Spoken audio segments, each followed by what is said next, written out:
What's up, everybody, and welcome back to my continuing coverage of the 2019 Dallas International Film Festival. I'm Chase Lee, and hey guys, listen, you never know what you're going to find at these festivals. I love going every single day because you just don't know what you're going to get hit with. You're going to get hit with something great. It's going to linger on until the rest of the year, or you're going to get slapped with something awful and you got to go take a shower when you get home. So you just never know.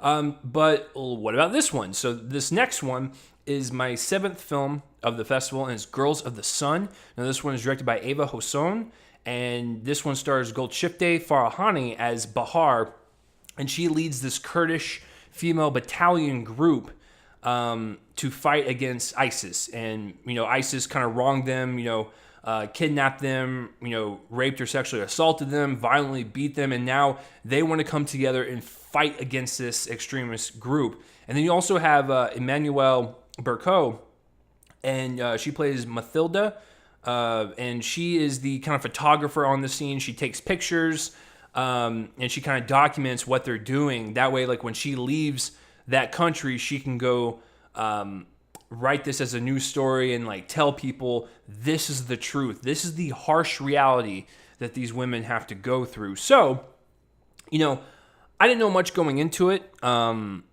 I trusted my co-host, who's in the back room over there, to do this entire list at the festival. So all of these movies, I kind of went in blind. I looked at a few synopses for some of them, but I didn't do any research on them. So I was hoping to just go in blind and be wowed by all these movies, and that hasn't been the case for some of them. But for this one, I like it. This isn't a film that I really want to watch again. It's really powerful and emotionally engrossing, disturbing at sometimes, and I think that can be a bit much for some people. I don't mind those movies. I'm no prude or anything, but it's a lot to take in, so I necessarily won't watch it again, but I will say in that 2-hour runtime and that experience was pretty impactful.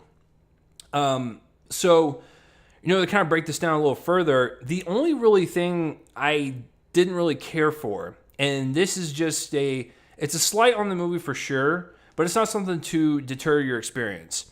I do think there was a little bit of unfocus on who to really concentrate on in terms of Bahar or Mathilda. And so, with the photographer, she's in the thick of it. She's taking these pictures and she wants to tell the truth and get the news out there in a responsible way. Then you have Bahar, who's basically getting revenge on what has happened to her sister, to herself, and all the women that have been wronged by this group. And all these stories are fascinating, but we begin with the photographer. I think, I'm not going to spoil whether we end or not with her, and then we focus a lot on Bahar's backstories and stuff. Then we go back to the photographer, and there's nothing wrong with having a co-lead, a co-led film, so to speak, where there's two people sharing the screen. But I felt like if you were going to stick with one story, kind of just stick with it and go for it, and have the others be supporting. But they're kind of fighting screen time, and I wish the story was a little bit more focused on that front. Other than that, I like everything else. I think the performances are just outstanding, really emotionally impactful, and just kind of it's like a sledgehammer to the face.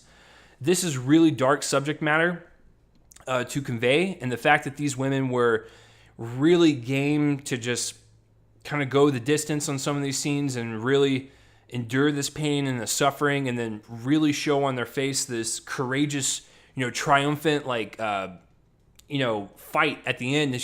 It's a really great kind of emotional arc, not only for them, but for us as well. It's really satisfying on that front. And then everyone else, beyond the two, they're nice. They're a nice supporting cast, but it's mainly about the photographer and Bahar. And the photographer, Berco, she's fantastic. She has this grit to her, and she has this toughness. But as the movie kind of wears on her a little bit, she starts to feel the pain and the weight of war and just what it does to people. And she just really seemed eager to get this story out to the public, and I admire her courageousness too. And so, yeah, performances are out of this world. I think it's shot really well. It has this kind of visceral energy to it with the action scenes. It feels like almost like a Bourne film. And then you have the other scenes where someone might be be being assaulted or violently beaten or whatever, and that's also shot in a visceral type of energy. So it's very urgent storytelling that like it gets in your face, but it's not to a point where it's like annoying or like you're turned off. It's like it's in your face for a reason, because this is the reality that some people go through, and the director wants to convey that and really just kind of show you how crazy it is in some parts of the world like this. And so so I really enjoyed it on that front. In terms of the kind of powerful impact that the director implemented. So, and then the music is really nice. It's like got this like sweeping kind of epic feeling to it. Especially this is more of a smaller film, but I still thought it worked. And yeah, other than that, it's straightforward movie, to the point, and we see the battalion kind of fight at the end, and the movie kind of ends with a speech. I won't say who it's from, but it was also a very intriguing speech, a speech that you want to kind of linger on and really kind of think about as you leave the theater. I think that's also one of the director's objectives, was to make you think about all the evil in the world and how we can come together and fight against the bad, basically. And so I really liked it. It was really touching stuff. So, yeah, I like the film. Slight thing on the focus, but I think for the most part, if you like these type of movies, go see it. This movie's not for everybody. It is dark and disturbing at some points, but I do think it's an important film to showcase some of this craziness that's going on. And I really appreciate Ava Hosson for bringing this to us. So, Girls of the Sun gets a B- from me. So, what did you guys think of this movie, or have you even heard about it? Comment in the place to rub on my face and let me know. And that will do it for this review, guys. And tune in next time for my continuing coverage of the 2019 Dallas International Film Festival. I will see you guys later.